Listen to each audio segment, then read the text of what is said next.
Hello and welcome to another video. So today we're going to be testing a mid-shadow deck, hence why it is called Test Mid-Shadow. It's basically your very standard mid-shadow you should be taking into Unlimited, probably one of the top ranked decks at the moment, right up there with Daria. And as far as I've played it so far, it is very good. I am running Katha only because I am actually missing the other recommended legendary, which I believe is the new one. The new Shadow 4-drop, I think. So I was trying to find something that could fill in a decent role in this deck, and a 6-drop buff actually isn't a bad role to fill, as you can quite easily go, of course, into the 5, 6, 7, which is really nice, or potentially just use it as a more early or late game card any way you'd like, but I couldn't really think of anything else to slot into this deck at this point. I suppose I could go for something like Necro Assassin, might be another good thing to swap out, but that for me is kind of a free slot at the moment when I'm messing around with the deck, and it does a nice job. Otherwise, there's not too many other new cards. I mean, overall, it's a pretty stock standard deck. Disciple of Silence is actually a nice touch and can do quite well. A 3-drop 1/4 can be quite difficult to remove early on, especially going first. So if you guys are interested, of course, we're going to be covering it, so let's get right into it. So this deck for me a lot of the time was very 50-50. Lots of people know how to deal with Shadow these days and are running some decent counters usually. And if you don't get a pretty much perfect draw off it, it can be very hard to make a good comeback. Especially if you end up with Shadow Mirrors, which actually were the majority of my losses. Just because they ended up drawing better or they went first, which typically is going to be an advantage in a mirror match, being able to go first. So starting off, we don't have any 1-drop, so that's not really a good way to go. 1-drop, of course, makes it very easy to steamroll your opponent going first. But Lurching Corpse on turn 2 usually is a really good play. Most players don't want to remove an early Lurching Corpse, because of course it will remove whatever they're playing, and usually that's good for you. So instead of going for our Disciple of Silence, because I knew it would be pretty much immediately removed, so I had to go for another Lurching, because again, it forces them to have to deal with these. And now I can just go double Belinus, which when going into a turn 5 that can either be Hounds of Hades or the Lady Grey, we're actually looking at a very good setup. The only problem we've got now is actually draw power. Luckily Shadow decks typically have a decent draw engine, so it's only going to take one card to really kick that back off. But now we do have to deal with this. And Disdainful Rend is not a good one to get. Although we did manage to get a couple of decent pings, so can't complain too much.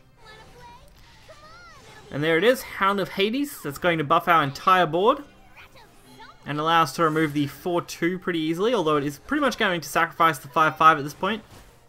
But getting that extra couple of damage is going to be worthwhile. This is a much more ramp dragon, I think, overall, although they're not really ramping. Pretty much only seen Disdain package cards that you'd usually see played. So definitely not a full-on Storm Dragon style deck. So I don't really like the rest of this matchup. There wasn't many decent ways to really deal with this. And the best way I could come up with was to go for this and hope that I had a decent ping. I mean, any card they hit, as long as it wasn't the Ghost, was going to pretty much get us the win on it, but definitely was not the best way to do things. The only saving grace is that I'm ahead on board, and that's really going to be the only advantage I've got at the moment. Especially with this 5-5. So, best ping would be Lurching. Fortunately, they missed that again. A little disappointing, because it does mean I've got to deal with this now. At least we do have the Death Breath, so building a nice ward board is going to be very difficult for our opponent to deal with. Especially since we were expecting a decent Storm card. Dragoon Scyther, trying to go in for the kill. And that was the perfect top deck. We had a few really good options. Demon Lord or the neutral would have done it for us. And of course Demon Lord was pretty much perfect pickup. Now on to our next matchup, which is against Bloodcraft. This is a deck that you're actually reasonably favoured against as far as it goes. Of course, it does mean you want to be ending the game on turn 7. Any later than that, and you are at risk of being Dark Feast Bat. Usually they do like to deal a lot of damage, but at the same time, they're not very good at dealing with decent bodies. So if you can just flood the board, it can be very hard for Blood to make a good comeback. We do start off with a very poor hand, though. The only real saving grace is that we have Malice, which we aren't using next turn either, because our opponent didn't play anything, so Definitely a tough one. While we are going first, we've been put at a disadvantage because we had nothing to target. At least now we've got a pretty decent line of play. We get a little bit of damage on the opponent, we can draw some cards for free, and of course we did remove their 4-2. It is just going to be a little bit slower than I'd like it to be. Definitely putting us at risk at the moment of what could be a potentially life-threatening Dark Feast Bat. So I'm aiming for whatever draw I can get. We really just want to protect our health. 7 of Lust, not too much of a problem. Spider Bimp, again, not too much of a problem. Although what they get out of this could be a huge issue. They've dealt a lot of self-damage now. And there's some really good hearing, so that's a really good turn 4. A lot of players would concede on that kind of turn 4 going into this, but Shadow luckily has some really good ways to deal with things like this.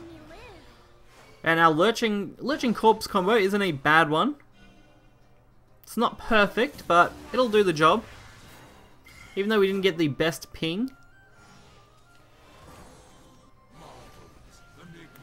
And there is Diabolist. I haven't seen a lot of decks personally running this card. I can definitely see why people would, but honestly, not a fan of that card myself. It's definitely a more control style card. I'll give it that. So our only real option was to go for Hounds and hope for a really good ping on the 0-1 to remove that 3-6, as I don't really have any other option. So 1 in 3. Luckily we get that 1 in 3 shot, which is exactly what we needed.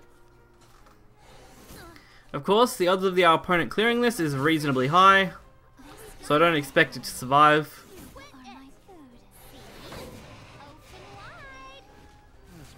And another Florus. Absolutely crazy. This is probably one of the few matchups where I actually went into it with a really bad hand and my opponent having an extremely good one. Which is the main reason that I wanted to show this off. Even though usually you're favoured against Blood, it can definitely be tricky if you end up in a situation like this. My only real recovery at this point is the fact that I should be able to win this. We'll win this board at least, not win this game obviously. Winning the game is going to be much harder. But being able to wipe their board completely, reasonably cheaply. And there's the Florus again. 7 of Lust this time. And then a Disciple of Lust to go along with it. So we do have to wipe this board, or at least try. Ideally we want to hit the 1-1. 50-50 and we got it. Perfect. Wasn't our only option, but it was definitely the best one. It means we could go for a little bit of damage to face. So if they have Dark Feast Bat, it'd be game over. Luckily, it doesn't look like that's going to be the case. Oh, double Razory could have also been the end of us. But it looks like things did go in our favour a little bit there. Luck was on our side. And Death's Breath is going to give us another chance. And they ended up conceding before they could have a chance to draw. They either don't run Dark Feast Bat or just completely gave up. So, really lucky there. Being able to make that turnaround in the last game definitely felt nice. Of course, RNG is a big part of any card game. While skill definitely plays a role, RNG can screw you over in more ways than one. So being able to adapt to it and hope for the best is usually the way to go in a lot of Shadowverse matchups. You can only prepare so much before getting crushed. So this deck definitely lives up to that. I mean, gets a good hand, steamrolls your opponent, gets a bad hand, could be absolutely crushed. It really could go either way with this deck. Usually though, more often than not, you can mitigate that with early drops, which is usually fine. So, hopefully you guys did enjoy this video. If you did, hit the like button and subscribe. You'll find this deck list in the description below. Till next time, see ya.